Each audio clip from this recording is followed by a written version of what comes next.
The rivalry between China and the United States for superpower status is no secret.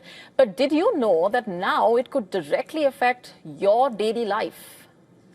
The two countries are racing to control the world's undersea internet cables, the hidden infrastructure that carries almost all global data.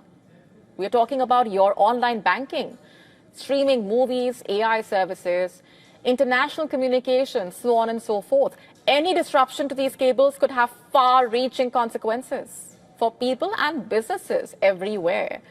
And today, these very undersea networks have become the new flashpoint in the growing Cold War between America and China. In February this year, off Taiwan's southwest coast, a cargo ship entered a restricted zone and dropped anchor. For more than 2 days, its chain scraped the seabed, cutting communications between the mainland and a nearby archipelago. And eventually, the ship's Chinese captain was imprisoned, but the incident is not an isolated one. Taiwan claims that it suffers 7 to 8 cable breaks per year, which it says is mostly linked to China. Of course, China says they are accidents. Still, it shows just how vulnerable undersea cables really are, a system that we all take for granted. And as the tensions rise between the US and China, protecting and controlling these cables has never been more urgent and necessary. Taipei has stepped up patrolling, imposed tough penalties for sabotage, but military veterans are saying the governments are not catching up to the problem yet. These undersea fiber networks are so vast that some say that put back to back, it could stretch to the moon and back twice. To the moon and back twice. And the US and China are racing to not only protect these cables, but also to control them. According to reports, Washington is shutting China out of its networks, while Beijing is expanding its own digital Silk Road. On one side, you have PEACE, or Peace, built by China's HM technology, which became fully operational in the year 2024. On the other hand, you have the one being built by the US-based Subcom and is set to be running in early 2026. Both cables making their way to Europe, but the paths that these cables take are not random. The key here is to look at the divergences in their pathways, basically, and they will tell you how connectivity aligns with the strategic ambitions of their key backers. While China-backed cable bypasses regional rival India and makes stops in Africa, the US-backed one connects India and some Gulf economies. Undersea cables carry 99% of international internet traffic. Everything from AI queries to military coordination to $10 trillion in daily financial transactions.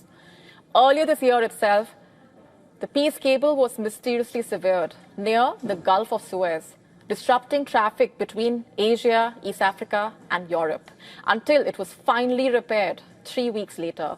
And earlier this year, the Peace cable was mysteriously severed. In fact, this had implications, like we said.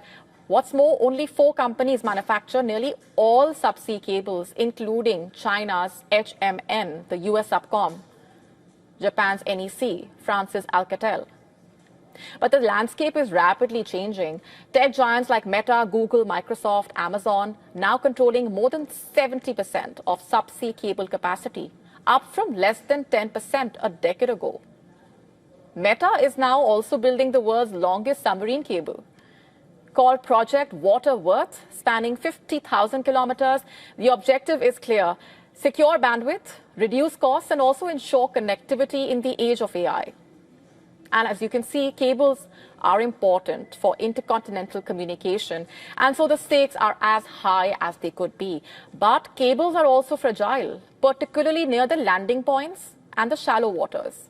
In incidents like the one we mentioned earlier, the vessel scraping, collecting evidence, enforcing the law is difficult, especially in cases of the so-called grey zone operations, which are basically coercive moves that stop short of war in a way.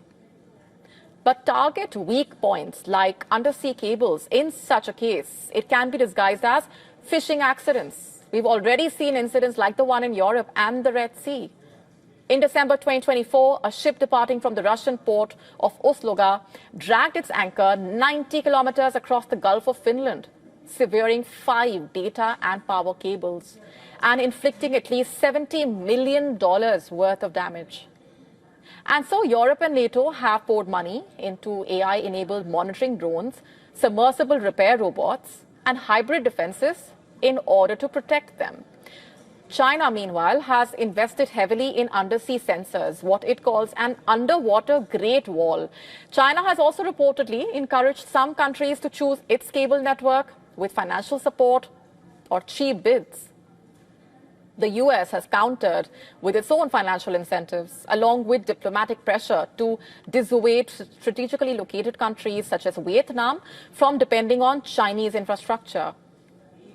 It is expected that by 2040, the global undersea cable network will grow by nearly 50%, with new corridors connecting emerging markets.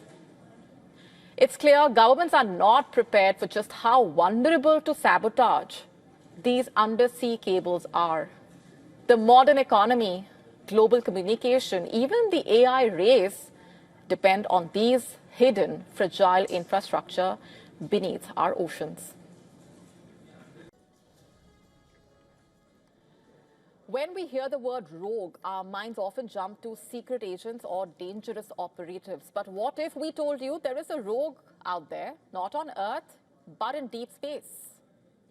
Astronomers have discovered a rogue planet and it's growing at an astonishing rate. This newly observed world is about 620 light years away. It's not orbiting any star. This rare and mysterious class of planet free floats through space instead. And here's the astonishing bit. This planet is gaining mass at the fastest rate ever recorded. It is growing about 6 billion tons per second. The discovery was made using a very large telescope in Chile, along with data from the James Webb Space Telescope. What researchers saw was a sudden burst of activity. The planet began pulling in material from a surrounding disk of gas and dust. This phenomenon is not just fast, it's also violent.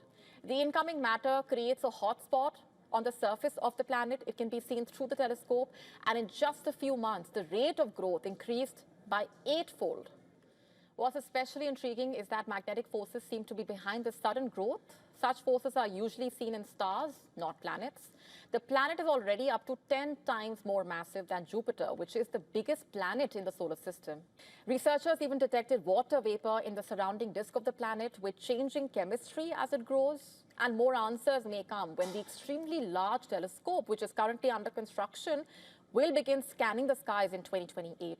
Until then, this planet remains a remarkable reminder that the universe is still full of surprises. Some news from Pakistan, where a groundbreaking move has sparked both intrigue and concern. The Pakistan government has lifted the ban on the export of donkey hides. For nearly a decade, donkey hides were banned for export in Pakistan due to widespread fears over fraudulent meat sales and animal welfare. But now the decision to overturn it is raising eyebrows. The Ministry of Commerce has cleared the path for the export of donkey hides with strict controls. Exports will be allowed only through designated firms operating in approved slaughterhouses. And this puts the spotlight back to the port city of Gwadar that started a slaughterhouse earlier this year. The facility processes donkey meat, bones and hides. It is designed to cater to the ever-increasing demand for these products in China. The key driver, an ancient Chinese remedy made from the collagen in donkey hides. It has become a highly sought-after commodity in China's booming health and wellness market, in fact.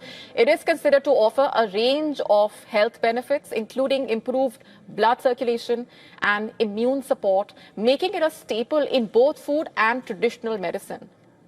But why Pakistan is the immediate question. Why are Chinese buyers looking there to meet that growing demand for donkey-derived products?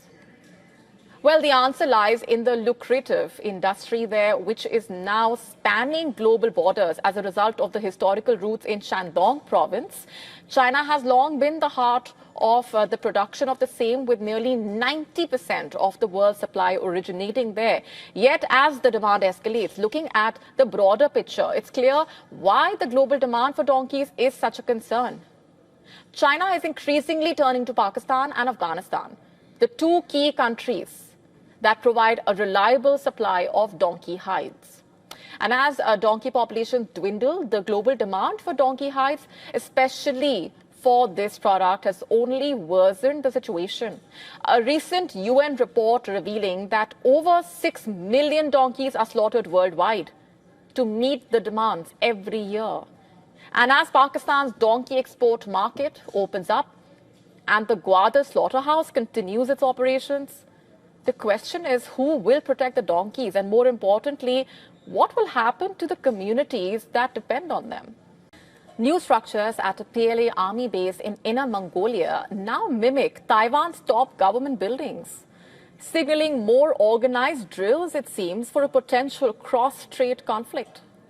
Satellite images obtained by a Japanese think tank showing the PLA has completed a replica of Taiwan's Judicial Yuan training base located around 400 kilometers northwest from capital Beijing. Judicial Yuan is the judicial branch of Taiwan, basically overseeing all the courts there. The PLA mock facility connecting to a 900-foot underground tunnel located next to a building resembling Taiwan's presidential office. In recent years, Beijing has added models of Taiwan's foreign and defense ministry offices. Analysts saying the area around the mock presidential office has nearly tripled in size since 2020. Satellite photos from July 2022 revealing roadblocks around the replica offices as armored vehicles entered, while images taken just last month showing brigade-sized units training to confront a simulated enemy guarding the presidential palace. And a researcher from the think tank described the renovations at the PLA base as rapid and combat-focused, designed to give the PLA troops realistic conditions for urban and high-stakes operations. And Taiwan's defense chief acknowledged the developments, telling local media that Taipei is monitoring the situation closely and preparing for such a possible strike without providing operational details as such. The army base in Inner Mongolia has reportedly long served as a primary PLA training ground. In 2015, the Chinese state broadcaster aired live fire drills at the base, showing soldiers attacking a structure resembling Taiwan's 5-story presidential office. Military analysts say the PLA is now stepping up exercises simulating amphibious assaults on Taiwan, with recent documentaries also highlighting increasingly sophisticated tactics. All of these developments underlining a strategy by Beijing, rehearsing potential strikes on Taiwan, while signaling its growing readiness for confrontation across the Taiwan Strait.